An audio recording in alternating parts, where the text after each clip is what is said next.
Continuando a análise dessa parábola do trigo e o joio, nós vemos também a função dos anjos aqui relatado nessa explicação. Rosh Shai, qual é a função dos anjos no desenrolar desta explicação? Nós temos na própria palavra de Yeshua, aqui da parábola, ele dizendo que os anjos vêm colher do seu reino, né? Colher do seu reino os que causam escândalo. Então, os anjos, convém a gente lembrar o seguinte, que os anjos eles vêm antes de Yeshua, eles vêm na frente, antes do Messias. Eles vêm primeiro. E o papel dos anjos vai ser o quê? Vai ser provocar aqui na terra o Armagedon, o ajuntamento das nações contra Jerusalém, né?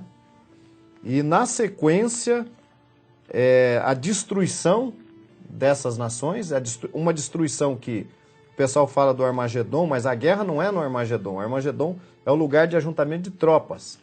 A guerra vai ser contra Jerusalém, né? Até nos preocupa essa questão do Líbano aí, desse posicionamento do Líbano, né? Em ali se concentrar forças contra Israel, né? E aí então começa a guerra contra Jerusalém. Mas o efeito dessa batalha, destruidor dessa batalha, que nós entendemos que todos os artefatos nucleares que tem hoje serão detonados. Então a destruição será... Kefa disse que os elementos ardendo se fundirão. Então, em meio a esses acontecimentos, os anjos, então, destruindo os ímpios, né? Na sequência, eles juntam os escolhidos para um determinado ponto da face da terra. Para quê? Para o encontro com o Mashiach nas nuvens, que é o arrebatamento. Tem gente que pergunta assim, mas vocês não crêem no arrebatamento? Claro que nós cremos. Mas, na verdade, o que é o arrebatamento? Seria o ajuntamento dos justos da terra, dos santos, para o encontro, a recepção do Mashiach nas nuvens. Inclusive, o texto é bem claro, ele fala de nuvens. Inclusive, aqui no texto do livro de Mateus, capítulo 24, verso 31, nos diz: e ele enviará os seus anjos com rijo clamor de trombeta, ou seja, com o toque do shofar, os quais ajuntarão os seus escolhidos desde os quatro ventos, de uma a outra extremidade dos céus. Então, o papel dos anjos serão dois, então, até como nós temos entendido. Inicialmente, provocar a ira das nações contra Jerusalém, destruir os ímpios da terra por meio do desencadeamento da guerra do Armagedon, através da explosão de todas as bombas nucleares, para que tudo isso se acabe, e ajuntar os justos na vinda do Senhor nos ares. É isso. Exatamente. É uma dupla finalidade dos anjos.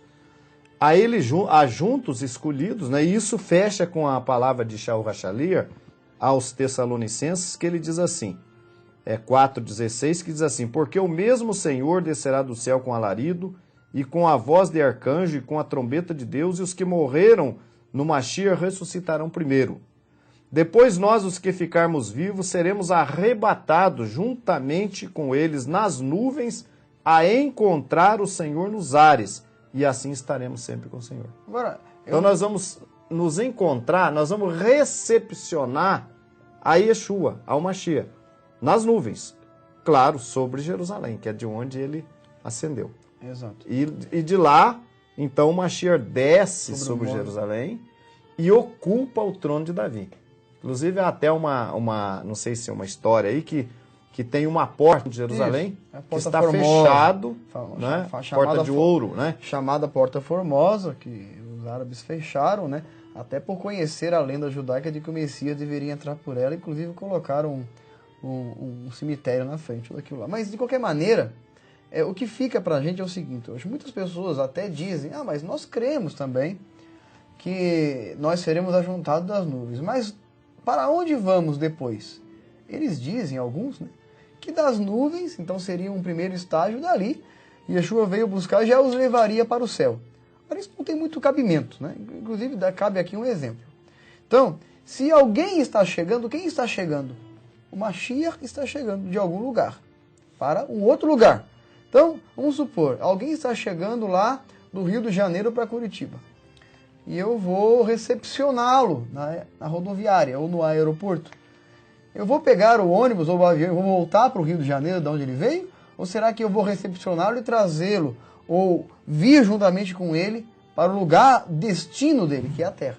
Exatamente. Aí você vê um erro que o pessoal fala que ele vem buscar. Ele não vem buscar ninguém. Yeshua não vem buscar ninguém, não vai buscar ninguém. Esse ajuntamento nas nuvens sobre Jerusalém, o arrebatamento, é para recebê-lo.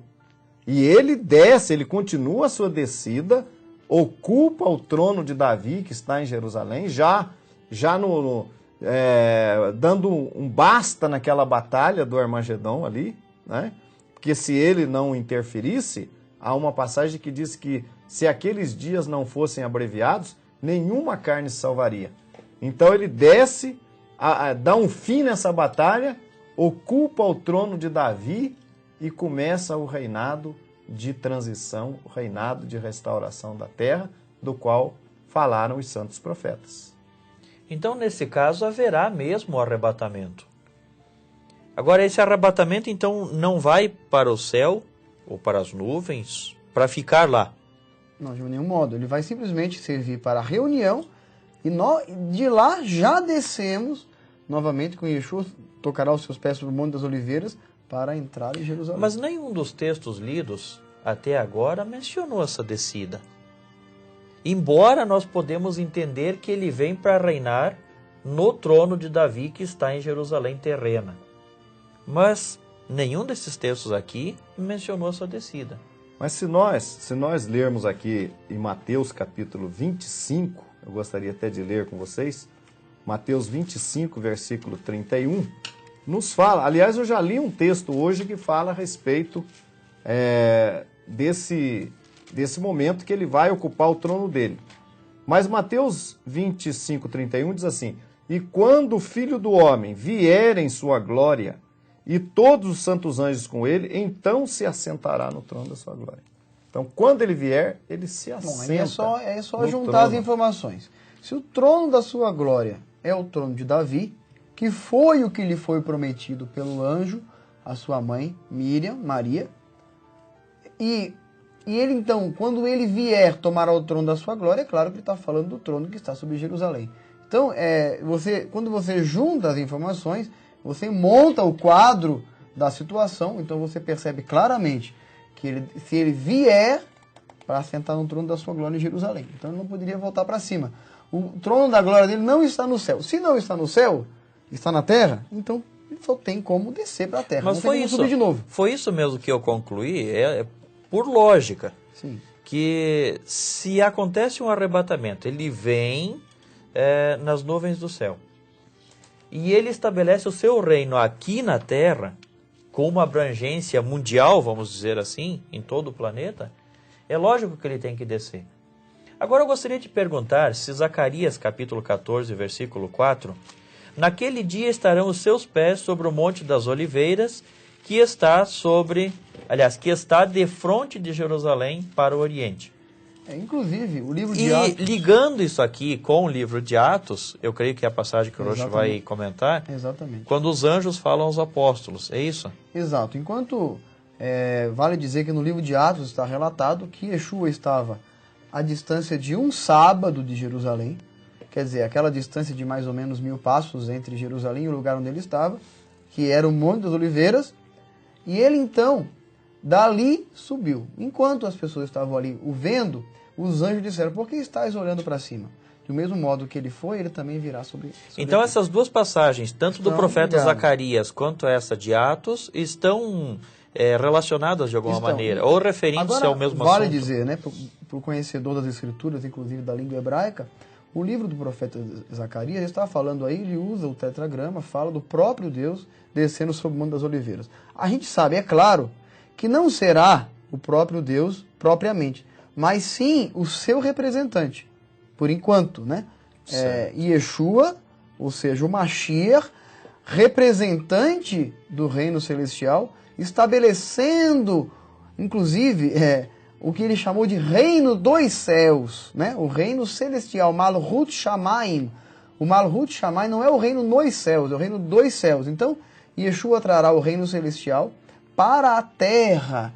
E é por isso que fala que o Senhor estará com os seus pés sobre os montes das oliveiras, através do reino que ele entregou ao Mashiach. Então, estará através desse governo de representatividade do Messias. Agora, tem um detalhe que também a gente não poderia deixar de escapar aqui, é que muitos do nosso povo diz que Yeshua não cumpre todas as profecias, né? Não cumpriu todas as profecias, porque ele não instaurou o reino, ele não reconstruiu o templo, né? E eu gostaria de ler aqui em Zacarias, no 5º capítulo de Zacarias, no versículo 12, que diz assim: e fala-lhe dizendo, assim fala e diz o Senhor dos Exércitos, eis aqui o homem cujo nome é Renovo, ele brotará do seu lugar e edificará o templo do Senhor.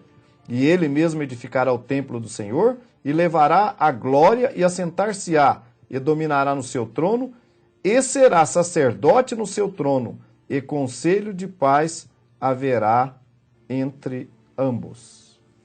Que Yeshua tanto será sacerdote, reconstruirá o templo, o Mashiach, e ele será ao mesmo tempo sacerdote, sumo sacerdote, e ao mesmo tempo ele será rei. Então essa profecia terá cumprimento no período milenial. Inclusive, esse texto aí é falando das duas casas, né? A casa real, né, de Judá, e a casa sacerdotal de Levi. Então ele será ao mesmo tempo, e a gente tem dito, né, que Yeshua terá um papel até um tanto triplo dentro do período do reino dele. Rei, sacerdote e juiz. Ao mesmo tempo ele regerá as nações, julgará as nações de acordo com a reta justiça da Torá, governará as nações como rei e príncipe das nações e será sumo sacerdote das nações. Agora eu gostaria de dizer uma palavra para o nosso telespectador. Muitos de vocês entram em contato conosco por telefone, por carta ou por internet, perguntando várias coisas. Agora, uma coisa nos preocupa. Você já pensou se você vai estar nesse reino? Em vez de você querer saber lá quem foi Maria, quem foi Eva, quem foi Adão, você já pensou se você vai estar nesse reino? Você deveria se perguntar, será que onde eu estou, no lugar que eu estou, no meio do povo que eu estou, praticando o que eu estou praticando, muitas vezes dogmas romanos, pagãos, eu posso estar nesse reino? Porque eu acho que isso é a coisa mais importante, é nós termos essa convicção de que nós vamos estar no reino. Não adianta eu ter curiosidade, querer saber o que é Cabalá, o que é isso, que é aquilo. Eu tenho uma vida aqui, vai acabar, e eu tenho que estar preparado para me encontrar com o meu Deus nesse dia. Eu acho que isso deveria ser a preocupação de nossos telespectadores. Ou seja, esse conhecimento todo que nós estamos passando aqui para o telespectador só lhe será útil se ele tiver participação no que está sendo dito aqui.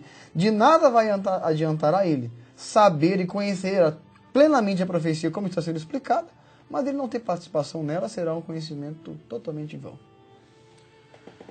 Nos dias de hoje, não basta apenas examinarmos o que está escrito ou relatado na Brit Hadashah, nos escritos considerados da Brit Hadashah.